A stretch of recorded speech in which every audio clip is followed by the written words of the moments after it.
chat a little bit about, the lead up to totality. So if you've talked to some other states, and Chris and I have mentioned we were in Missouri, and I can remember everything just kind of stops. People know it's coming. They wait till the last minute every time, because that's what people do. So they're like in the car as totality is approaching. People were pulling over on the sides of the highways to watch the total solar eclipse. Obviously, that is not what we want people to do. How are you starting to kind of get that word out? And is there anything that you can do to avoid that? I wish there was a silver bullet for avoiding that. If I could find it, I'd use it. Unfortunately, it's just been a lot of interviews like this with media to try to get the information out there. Like, folks, find a good place to watch the eclipse, but it's not the side of the highway. It's not the side of the interstate. You need to have a plan in place. Plan ahead, prepare, and then be patient. And one of our biggest concerns, honestly, guys, is that I kind of equate this to a fireworks show, right? Everybody kind of trickles in, and then the grand finale goes off, and everybody gets in their car at the same time and leaves. Yep, exactly. And this is totally different than any other event you could even conceive. The 2016 RNC was a big deal. Well, that was confined to Cleveland. We've had World Series, we've had All-Star games, we've had other big events, but they've been confined to a city. This is literally multiple counties, tens of thousands of square miles of people all doing the same thing at the same time and then wanting to leave that same thing at the same time. That's where we're really concerned about having the big traffic congestion. And that's what we've heard from the other states that experienced 2017 totality, is that the traffic will be much, much worse after than before. That's what I keep trying to tell our folks is traffic and weather, traffic and weather, traffic and weather, and the lead up. But at the end, literally at 3:30, everybody's going to go, that's it. And they're all going to take off.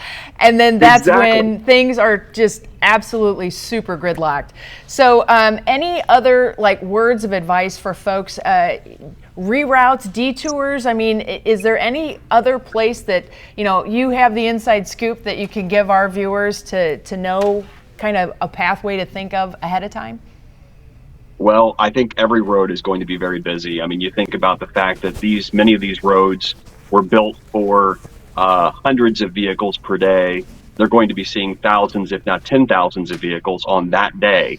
So it's just going to be busy everywhere. I think people are just going to have to be patient, pack a lot of extra patience is kind of the way we say it, because it is going to take you a lot longer, probably 2, 3, 4, maybe even 5 or 6 times longer to get to your destination once you were trying to leave the eclipse than it would, say, on a normal Monday. It's just going to take a long time. Top off your fuel tanks, because we heard from other states we had people running out of gas while they were waiting in traffic, and that was causing additional issues. So that's just another piece of advice I can give people. It's going to take a lot of time. Enjoy the show, come early, stay late, and pack some patience. Yeah, and I don't know if folks remember, I think it was 2006 was the Great American Blackout, quote, quote. And downtown just evacuated. Everybody was like, all right, well, computer won't run. I'm out of here.